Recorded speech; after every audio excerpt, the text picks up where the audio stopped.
Welcome, chemistry students. This is lesson 2 for the week of March 30th. Today we're going to be talking about Charles' law. And Charles' law is all about the relationship between temperature and volume with regard to the behavior of gases. Now, Charles' law was discovered by Jacques Charles, and Jacques Charles was known as the balloonist, which I think might be one of the coolest science nicknames ever. Jacques Charles is known as the balloonist because he invented the hot air balloon. So he was really concerned about heating a gas, changing the temperature, and how that affected the volume of the gas. Okay? Now, this is a direct relationship. So a hotter gas, higher temperature right here, is going to occupy a larger volume. So temperature and volume will increase together, or they will decrease together. So they go in the same direction. And that's known as a direct relationship. So the memory trick for Charles is that Charles watches direct TV. Okay, I just pulled this logo off of Google. But it's the direct relationship between T and V. Direct TV. Now, Charles' original hot air balloon was helium, which is way too expensive and rare these days. But as some of you may know, and some of you may not know, when you inflate a hot air balloon, you are not putting air into the envelope like you would with a party balloon. In a party balloon, we use our lungs to blow into the balloon and inflate it with more air. So for a hot air balloon, there's already an existing amount of air inside of that balloon or envelope, they call it, and you're increasing the temperature only. So as the temperature of the gas increases, the volume of the gas increases, which makes it less dense and more buoyant. It floats. In Charles' law, pressure is constant, which means we don't care about pressure. It's not changing, so it's not a variable. It's not in the math. If it says pressure is constant on a homework or quiz question, you just cross pressure out. What we do care about for Charles' law is the direct relationship between temperature and volume. So this on the back of your yellow periodic table, this equation, it doesn't have the label for Charles' law, but it is Charles' law. So you see TV, Charles watches direct TV. That's how you can remember it's a direct relationship. And I've got an animation to show you on this next slide. I thought, oh, maybe it's not working. There we go. Now we can see it.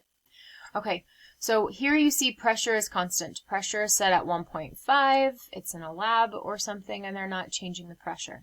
So we don't care about pressure in this gas law. We care about the changing temperature and how heating it up, you'll notice as it heats, the volume expands. So in your notes on the right-hand side, either write this in on your notebook paper or copy it down on the printed notes that you have volume and temperature on your axes, and it's a straight line, a straight graph, okay, direct line. As temperature is increasing, volume is increasing. So they go in the same direction. They go up together, or when temperature decreases, goes down, volume also decreases and goes down. They go up together or down together. And if you're writing this out by hand, please pause me. Okay, get these big points down. We have done some Charles' laws experiments at home with my children. I'll let you guys see one of those. Vincent, what are we doing right now? We're doing an experiment with Charles' law. Yeah, Charles' law. And when temperature goes up, Volume goes up. Hey! How's it taste? My silly boys. Okay, this is what we expect you to know about Charles' law. You need to know Charles' law is a direct relationship between temperature and volume. Charles watches direct TV, and the graph would go like this. So if I show you this picture, you'd say that's a direct graph, so it's a Charles graph, as opposed to the inverse or curved graph that you saw for Boyle's law in the last lesson. Now, things to remember, volume can have the unit L for liters or ml for milliliters, but temperature must be in Kelvin before we can do any calculations with it. Since we're doing this crazy corona chemistry change, we're giving you always the temperature in Kelvin already.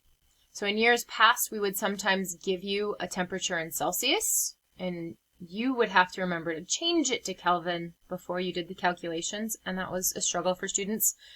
It's just not something that we're going to get hung up on. So all of your temperatures for your homework and quizzes will already be given to you in Kelvin. So that's not something you really have to worry about this year. Okay. All right, I'm going to switch over to my document camera so that we can work a couple example problems together. Let's see, I'm all crooked. Let me see if I can fix this for you. Hey. All right, so this one says, for question example number 1, a sample of neon has a volume of 1.83 liters. Please box this in on your own copy as one of our givens. And liters, I even know, is a given unit for volume. And it says at 296.5 Kelvin. And I know that K Kelvin is a temperature. They're asking me at what temperature. So that's my unknown. They're asking me to solve for a temperature. Would the gas occupy 5 liters? And liters, again, is a volume. So this is the Charles notes. You know this is Charles' law. You know this is the equation we're going to use. But on your end of the week quiz, the Boyle's law problems and the Charles' law problems are mixed up.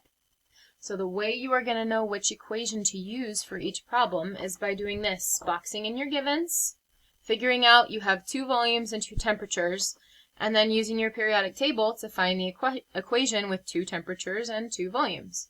And you'd say, oh yeah, right, that's Charles' law, because Charles watches DirecTV.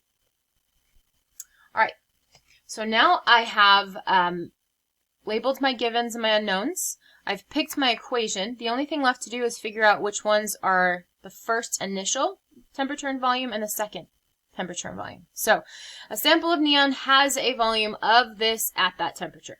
That's where I'm starting. So I'm going to go ahead and say at is a magic word.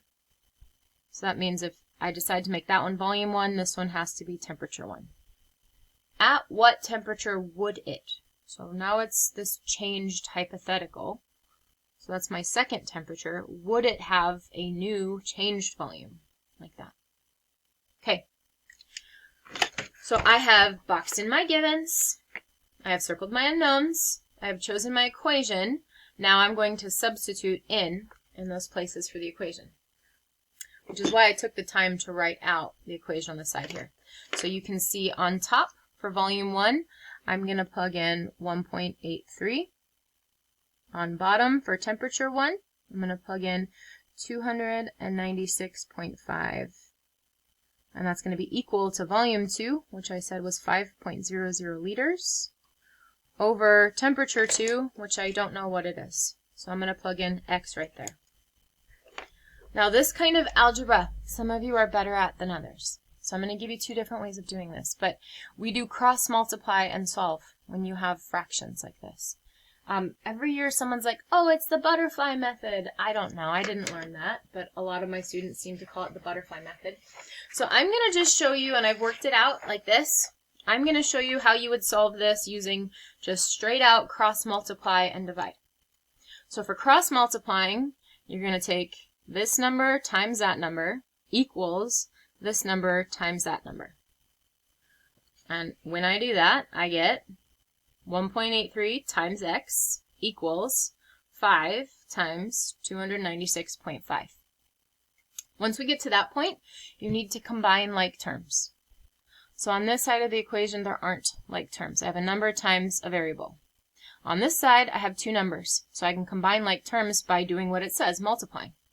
And that will give me 1.83x still on the left-hand side times this answer, which is 1,482.5 if you put it in your calculator. Then we need to get x by itself, so we do the opposite of multiplying by 1.83, which is dividing, and we have to do that to both sides. So that would cancel this out. So left on the left-hand side of the equation is only x, and then I do the top divided by the bottom, 810.1. Okay, that's the algebra. And that's fine, and that's a good way of doing it. But I have a faster way of doing it. So I call this method the crazy 8s. Okay? Crazy 8 method. It's a crazy 8 because it's a sideways 8. It's lame. I know. I got it. It's fine. I know who I am. So I'm going to take the 8 and either make it sideways like this or sideways like that. And it kind of just depends on the question. So again, this is just where we started with sample problem 1. I have this divided by the bottom equals 5 divided by x. So I want to draw a crazy 8, so x is not in the 8.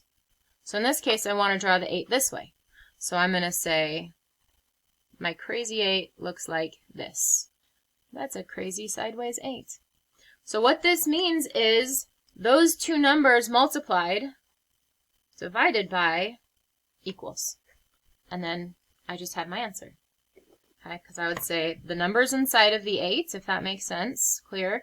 So 5 times 296.5, okay, divided by that one, 1.83, equals that one, 810.1. Okay, so I got the same answer as I did above. I did the same math as I did above. It just took me a lot less time. Okay. So I would do my crazy 8, so that x is not in the 8, multiply those numbers, divided by this, equals x. I'm going to do the rest of the sample problems with this crazy 8 method.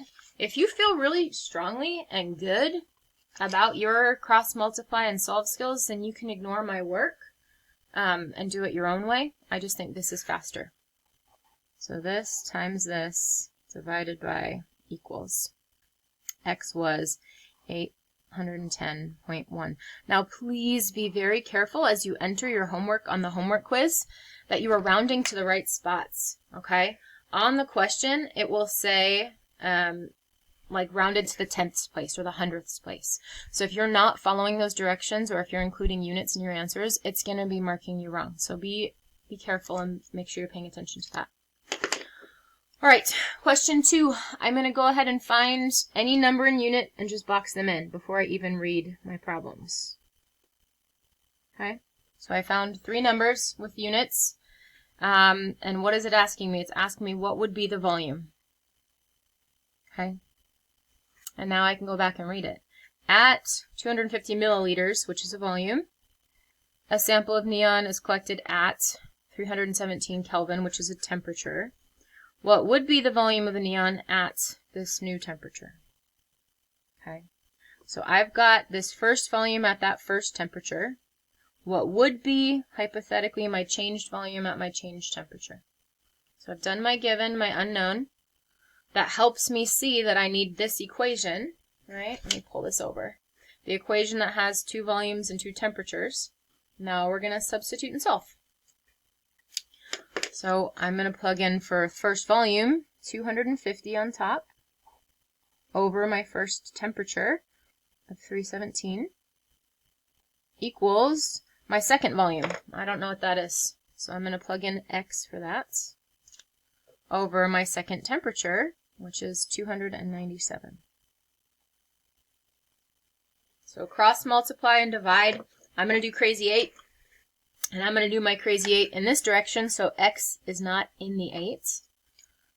And I'm going to say this number times this number divided by that one equals. Isn't that a handy trick? I sure like it.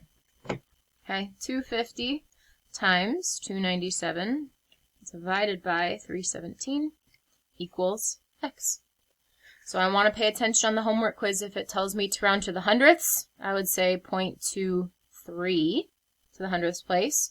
Or if it says to the tenths place, 234.2. If it says to the whole number, then you're going to need to say x equals just 234. Okay. In this case, I'm going to assume it was to the tenths place. Okay. But if you get marked wrong on a homework quiz and you're not sure why, maybe check how you rounded it, how you entered it. All right, this last one. This is another one where they don't go in order. So for the first 2, it was volume 1, temperature 1, volume 2, temperature 2. I don't always give you the values in order, so just be careful about assigning the initial 1s and the final 2s. Okay. So I'm going to find my numbers and unit, not even going to read the question. That's how great boxing and circling is. And it's asking me to calculate final volume. Now y'all, final volume has to be V2. They're asking me for the final changed volume. Okay. Calculate final volume when this volume, 2.71 liters. So if that's the final volume, this must be my first volume. 2.71 liters of a gas at 305 Kelvin, so that's a temperature. And it says at, so I know that those go together. Temperature 1 is heated to a new temperature of, so this must be my new T2. All right, so it didn't go in order. This one gave me the second volume, first, second temperature. And that's all right as long as I'm paying attention to details. All right, given unknown, I see 2 T's and 2 V's, so I'm going to pick this equation from the back of my periodic table. Let's substitute here, okay? I said my first volume was 2.71, so that goes on top, over my first temperature, 305, whoopsie, there we go, equals my new final volume. I don't know what that is, so I'm going to put X in for my final volume, over my new temperature, so T2 is at 418. Okay, since X isn't a fraction, we need to cross multiply and solve, or I can do my crazy 8. So my 8 doesn't want to go that way, because that would put X inside of it. I want to do my 8 this way. So this number times this number divided by that number equals my variable. Seriously, guys, I love it. It's so much easier to do your work that way. 2.71 times 418 divided by that one, so divided by 305 equals X, 3.714. So I'm going to say X equals 3.7. If they ask me to round to the tenths place, if the question on Canvas said hundredths place, then I'd say 3.71.